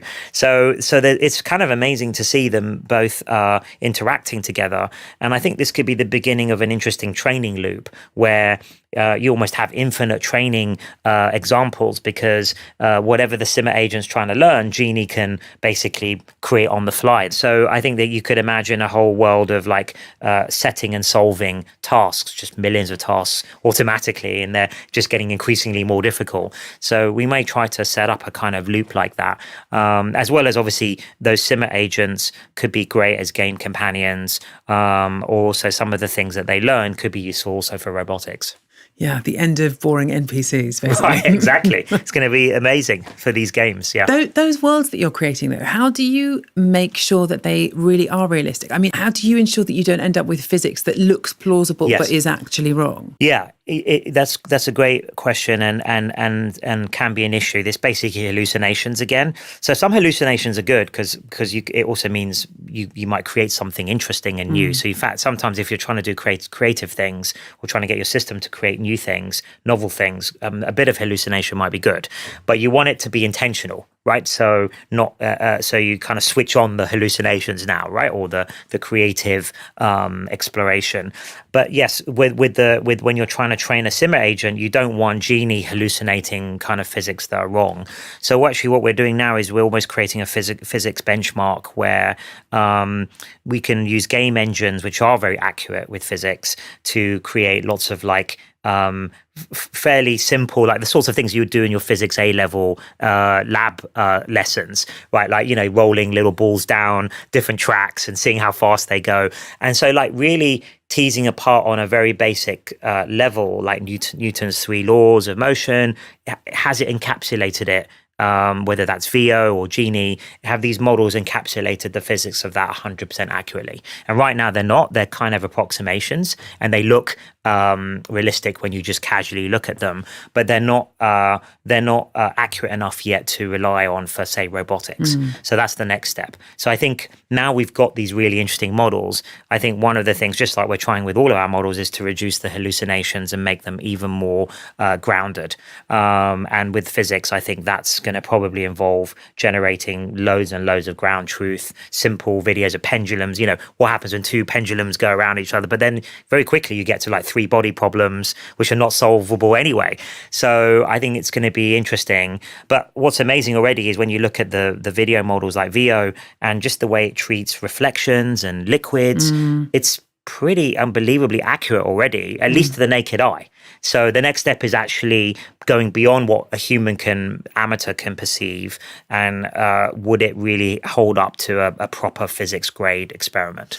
I know you've been thinking about these simulated worlds for a really long time, and I went back to the transcript of our first interview. Yes. And in it, you said that you really liked the theory that consciousness was this consequence of evolution. That, you know, at some point in our evolutionary past, there was like an advantage to understanding the internal state of another, and then we sort of turned it in on ourselves. Yes. Does that make you curious about running sort of an agent in evolution inside of a simulation? Sure. I mean, I'd love to run that experiment at some point, kind of rerun evolution, rerun almost social dynamics as well. Like the Santa Fe used to run lots of cool experiments on little grid worlds. I used to love some of these, but they were mostly economists, and they were trying to run like little artificial societies, and they found that all sorts of interesting things got invented like that. If you let agents run around for long enough with the right incentive structures, markets and banks and all sorts of crazy things. So I think it would be really cool, and also just to understand the origin of life and the origin of consciousness. And I think that is one of the big passions I had for working on AI from the beginning was I think you're going to need these kinds of tools to really understand where we came from and what these phenomena are. And I think simulations is one of the most powerful tools to do that, because you can then do it statistically, because you can run the simulation many times with slightly different initial starting conditions, and then maybe run it millions of times and then understand what the slight differences are in a very controlled experiment sort of way, which of course is, very difficult to do in the real world for any of the really interesting questions we want to answer. So I think accurate simulations will be an unbelievable boon to science. Given, what we've discovered about sort of emergent properties of these models, right, having sort of conceptual understanding that we weren't expecting, do you also have to be quite careful about running this sort of simulation? I think you would have to be, yes. But that's the other nice thing about simulations. You can run them in, pretty safe sandboxes. Maybe eventually you want to air gap them. And you can, of course, monitor what's happening in the simulation 24/7, and you have access to all the data. So we may need AI tools to help us monitor the simulations, because they'll be so complex. There'll be so much going on in them. If you imagine loads of AIs running around in a simulation, it will be hard for any human scientist to keep up with it. But we could probably use other AI systems to help us analyze and flag anything interesting or worrying in those simulations automatically. I mean, I guess we're still talking sort of medium to long term in terms of this stuff. So just going back to the trajectory that we're on at the moment. Yes. I also want to talk to you about the impact that AI and AGI are going to have on wider society. And last time we spoke, you said that you thought AI was overhyped in the short term, but underhyped in the long term. And I know that this year there's been a lot of chatter about an AI bubble. Yes. What happens if there is a bubble and it bursts? What happens? Well, look, I think, yes, that I still subscribe to it's overhyped in the short term, still underappreciated in the medium to long term. What's going to, how transformative it's going to be. There is a lot of talk, of course, right now about AI bubbles. In my view, I think there isn't. It's not one thing, binary thing. Are we or aren't we? I think there are parts of the AI ecosystem that are probably in bubbles. One example would be, just seed rounds for startups that basically haven't even got going yet, and they're raising at tens of billions of dollars valuations just out of the gate. It's sort of interesting to see how can that be sustainable. My guess is probably not, at least not in general. So there's that area. Then the people are worrying about, obviously, there's the big tech valuations and other things. I think there's a lot of real business underlying that. So, but it remains to be seen. I mean, I think maybe for any new, unbelievably transformative and profound technology, of which, of course, AI is probably the most profound, you're going to get this overcorrection in a way. So when we started DeepMind, no one believed in it. No one thought it was possible. People were wondering, what's AI for anyway? And then now, fast forward 10, 15 years, and now, obviously, it seems to be the only thing people talk about in business. And so but you're sort of going to get, it's almost an overreaction to the underreaction. So I think that's natural. I think we saw that with the internet. I think we saw it with mobile, and I think we're seeing it or going to see it again with AI. I don't worry too much about are we in a bubble or not, because from my perspective, as leading Google DeepMind, and also obviously with Google as an alphabet as a whole, our job and my job is to make sure either way we come out of it very strong. And I think, and we're very well positioned. And I think we are tremendously well positioned either way. So if it continues going like it is now, fantastic. We'll carry on, all of these great things that we're doing and experiments and progress towards AGI. If there's a retrenchment, fine. Then also I think we're in a great position because we have our own stack with TPUs. We also have all these incredible Google products and, the profits that all makes to plug in our AI into. And we're doing that with search is totally revolutionized by AI overviews, AI mode with Gemini under the hood. We're looking at workspace, at email, at YouTube. So there's all these amazing things in Chrome. There's a lot of these amazing things that AI we can see already are low-hanging fruit to apply Gemini to, as well, of course, as Gemini app, which is doing really well as well now, and the idea of a universal assistant. So there's new products, and I think they will, in the fullness of time, be super valuable. But we don't have to rely on that. We can just power up our existing ecosystem, which is all sort of. I think that's what's happened over the last year. We've got that really efficient now. In terms of the AI that people have access to at the moment, I know you said recently how important it is not to build AI to maximize user engagement, just so we don't repeat the mistakes of social media. But I also wonder whether we are already seeing this in a way. I mean, people spending so much time talking to their chatbots that they end up kind of spiraling into self-radicalizing. Yeah. How do you stop that? How do you build AI that puts users at the center of their own universe, which is sort of the point of this in a lot of ways, but without creating echo chambers of one? Yeah. It's a very, careful balance that, I think is one of the most important things that we as an industry have got to get right. So I think we've seen what happens with, some systems that were overly sycophantic, or, then you get these sort of echo chamber reinforcements that are really bad for the person. So I think part of it is, and actually this is what we want to build with Gemini, and I'm really pleased with the Gemini 3 persona that we had a great team working on, and I helped with too personally, is just this sort of almost like a scientific personality that's it's warm, it's helpful, it's light, but it's succinct to the point, and it will push back on things in a friendly way that don't make sense, rather than trying to reinforce the idea that the Earth's flat and you said it and it's like wonderful idea. I don't think that's good in general for society if that were to happen. But you've got to balance it with what people want, because people want these systems to be supportive, to be helpful with their ideas and their brainstorming. So you've got to get that balance right. And I think we're sort of developing a science of personality and persona, of like how to to kind of measure what it's doing and where do we want it to be, like on authenticity, on humor, these sorts of things. And then you can imagine there's a kind of base personality that it ships with. And then everyone has their own preferences. Do you want it to be more humorous, less humorous, or more succinct or more verbose? People like different things. So you add that additional personalization layer on it as well. But there's still the core base personality that everyone gets, right? Which is trying to adhere to the scientific method, which is the whole point of these. And we want people to use these for science and for medicine and health issues and so on. And so I think it's part of the science of getting these large language models right. And I'm quite happy with the direction we're going in currently. We got to talk to Shane Legg a couple Yes. of weeks ago about AGI in particular.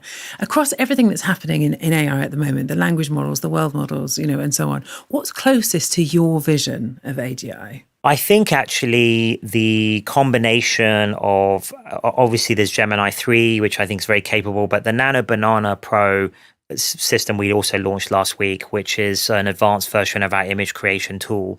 What's really amazing about that, it has also Gemini under the hood. So it can understand not just images, it sort of understands what's going on semantically in those images.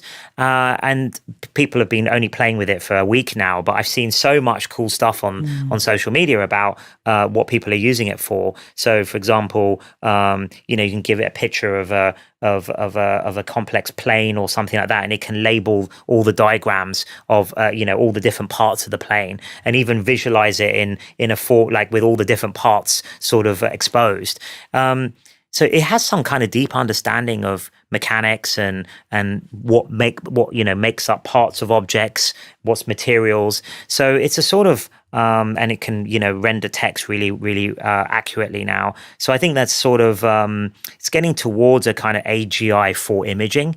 I think it's a kind of general purpose system that can do anything across images. So I think that's very exciting.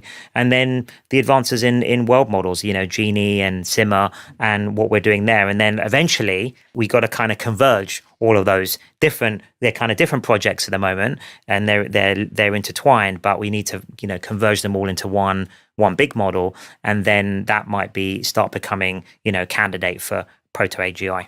I know you've been reading quite a lot about the Industrial Revolution recently. Yes. Are there things that we can learn from what happened there to try and mitigate against the sort of some of the disruption that we can expect as AGI comes? I think there's a lot we can learn. It's something you sort of study in school, at least in Britain, but on a very superficial level. Like it was really interesting for me to look into how it all happened, what it started with, the reasons behind the economic reasons behind that, which is like the textile industry, and then the first computers were really the sewing machines, right? And then they became punch cards for the early Fortran computers, mainframes. And for a while, it was very successful in Britain, became like the center of the textile world because they could make these amazingly high quality things for very cheap because of the automated systems. And then obviously the steam engines and all of those things came in. I think there's a lot of incredible advances that came out of the Industrial Revolution. So child mortality went down, and all of modern medicine and sanitary conditions, the kind of work-life split and how that all worked was kind of worked out during the Industrial Revolution. But it also came with a lot of challenges.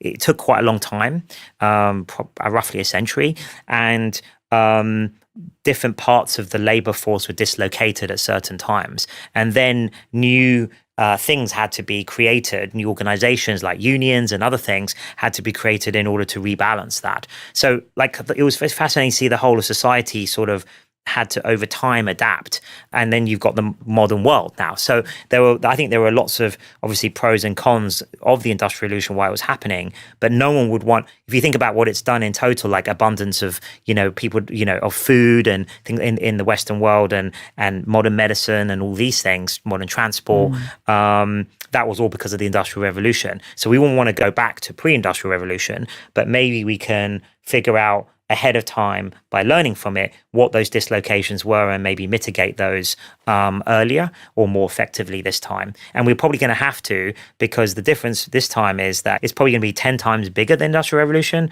and it'll probably happen 10 times faster. So more like a decade, then unfold over a decade than a century. One of the things that Shane told us was that the kind of current economic system where, you exchange your labour for resources effectively, it just won't function the same way in a post-AGI society.